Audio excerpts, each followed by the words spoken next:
Assalamualaikum warahmatullahi wabarakatuh. Tetap semangat. Berjumpa lagi dengan pelajaran pemeliharaan sistem AC kondisioner yang kedua. Materi pertama kita yaitu masalah pemeliharaan sistem air conditioner mengenai komponen dan juga cara kerja pada sistem AC.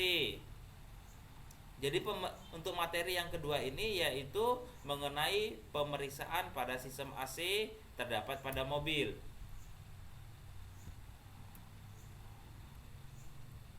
Oke, kita sudah simak bersama-sama untuk materi yang pertama mengenai sistem AC. Bapak harap tugasnya seluruhnya sudah dikumpul. Oke, kita lanjut pemeriksaan sistem AC. Yang pertama, pemeriksaan jumlah refrigeran atau freon di dalam sistem AC. Yang pertama, cara pemeriksaannya kita pasang terlebih dahulu alatnya, yaitu manifold gauge, salah satu alat untuk pengukuran pada sistem AC. Cara pasangannya pada kompresor bisa kita lihat pada gambar. Yang kedua, jalankan engine atau hidupkan engine atau mesin pada mobil, dan juga dihidupkan AC sesuai prosedur yang benar. Yang pertama, prosedurnya yaitu kecepatan AC blower harus pada posisi H, yaitu posisi high. Berarti tekanan blower atau putaran blower pada tekanan yang paling maksimalnya. Yang kedua, temperatur set, yaitu pengaturan temperatur suhu pada AC berada pada maksimum, yaitu cool.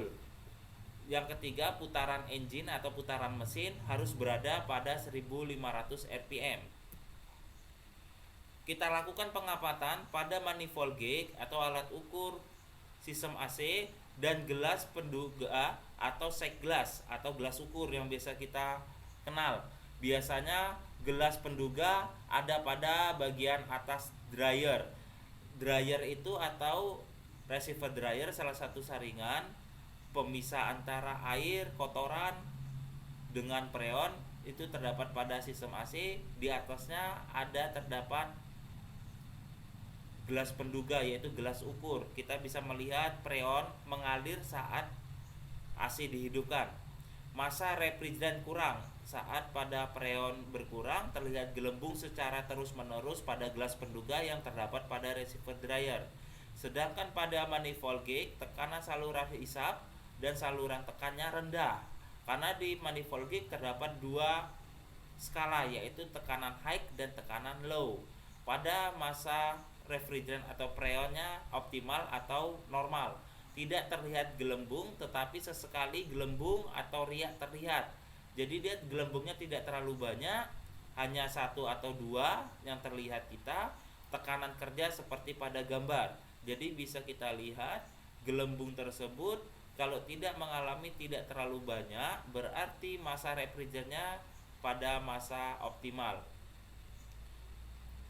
Selanjutnya, masa refrigeran berlebihan atau freon mengalami terlalu banyak saat pengisian.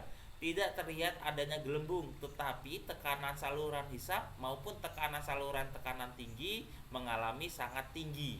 Berarti freon tersebut mengalami berlebihan kapasitas. Yang terakhir, sistem kosong atau refrigeran mengalami kosong, tidak ada gelembung dan tekanan kerja mendekati 0. Berarti gelembung pada receiver dryer dia tidak ada terlihat sama sekali, bukan berarti terdapat refrigeran. Kalau sudah tidak ada terlihat sedikit pun mengalir atau ada kegiatan kerja pada receiver dryer, berarti freon tersebut mengalami kosong atau habis. Setelah pemeriksaan refrigeran sistem selesai dilakukan, matikan AC dan mesin penggeraknya. Oke, kita sama-sama kita lihat pada gambar salah satu alat ukur pada sistem AC yaitu manifold gauge. Di sini kita lihat pemasangannya yaitu pada kompresor ada 3 saluran atau 3 selang yang terdapat pada manifold gauge. Oke, yang pertama ada saluran tinggi atau high. Yang tengah itu biasanya saluran buang ataupun saluran pemasukan, yaitu mengarah ke arah tabung refrigeran.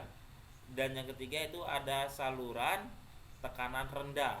Jadi ada tekanan tinggi dan tekanan rendah.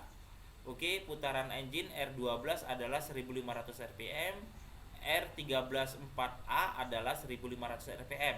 Ini maksudnya putaran engine bagi tipe jenis freonnya R12 dan juga R134A. Biasanya kita sering menggunakan R134A. Untuk pemasangannya lebih lanjut nanti bisa sama-sama kita praktekkan pada jam prakteknya. Oke, di sini kita lihat penampakan pada gelas penduga yang terdapat pada receiver dryer, bisa kita lihat di atas, yaitu yang pertama kurang. Di situ kita lihat gelembungnya terlalu banyak, berarti itu mengalami freonnya berkurang. Kalau gelembungnya dia sedikit atau tidak ada, itu berarti pada fase optimal. Kalau berlebihan tidak ada sama sekali saat bekerja, berarti dia mengalami berlebih ataupun kosong. Kalau dia berlebih akan mengalami kerusakan pada sistem AC-nya, terutamanya pada kompresor.